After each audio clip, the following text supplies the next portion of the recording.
कितनी अभी उनको अगर जिस स्थिति में वो हैं उस स्थिति में हम अगर हैं तो हम कथा में भी नहीं आ सकते।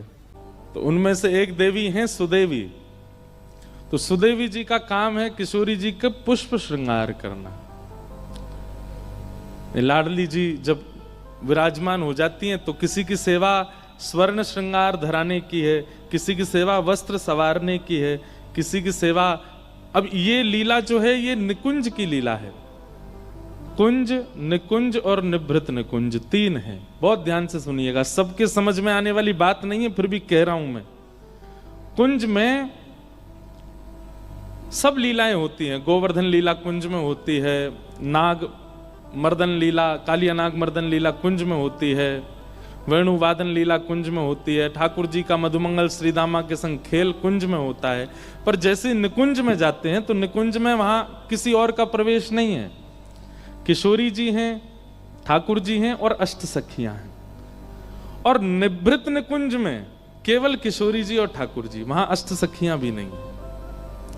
या फिर कभी कभी निभृत निकुंज में वो जा सकता है जिस पर किशोरी जी कृपा कर दे।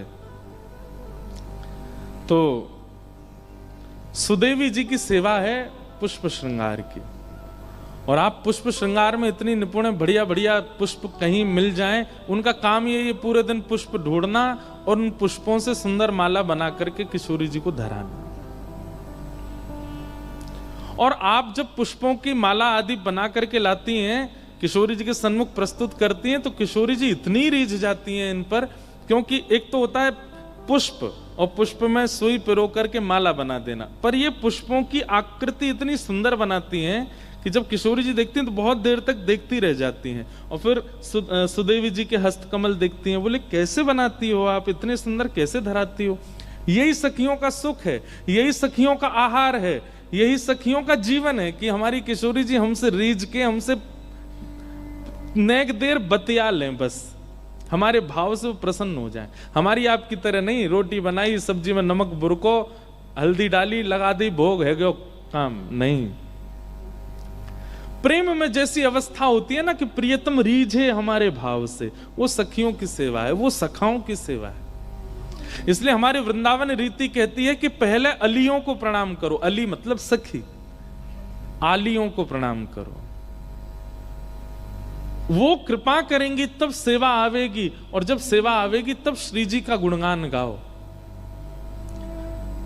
हमारे वृंदावन भाव में सीधे किशोरी जी को और ठाकुर जी का गुणगान गाने की आज्ञा नहीं है। पहले वृंदावन की सेवा करो, यमुना जी की सेवा करो, सखियों की सेवा करो, तब उनको भजो। तो सुदेवी जी पुष्प श्रृंगार करती हैं और होड़ रहती है सखियों में कि जिनको स्वर्ण का श्रृंगार करना होता है तो स्वर्ण के ऐसे ऐसे आभूषण बना करके लाती हैं, किशोरी जी को पधराती हैं। किशोरी जी खुश हो जाती हैं, आहा कितने सुंदर लग रहे हैं। स्वर्ण के आभूषणों को भी मात देने वाले श्रृंगार पुष्पों से बना करके लाती हैं सुदेवी जी। जब सुदेवी जी का श्रृंगार देखती हैं तो किशोरी जी स्वर्ण के आभूषण उतार देती हैं, पुष्प के आभूषण इतने अच्छे लगते हैं।